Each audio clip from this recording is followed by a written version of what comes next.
Hello everyone, today we are going to learn basic Google Sheet tutorial how to highlight duplicates.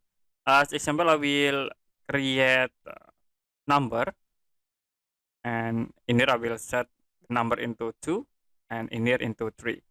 Now if you want to find duplicate in this row, you can sort, click format and then go to conditional formatting.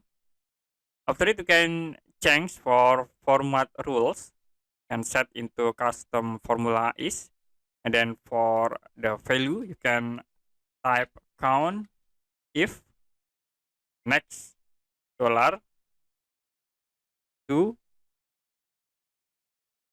then set again dollar, and then we can set in here into C and we set into 2,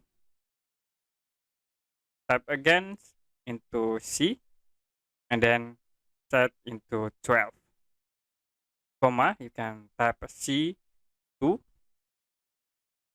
next then set into 1.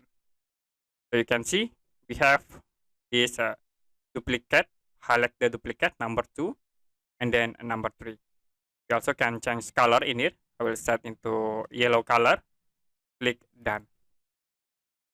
Okay, that's it for a basic Google Sheet tutorial how to highlight duplicates.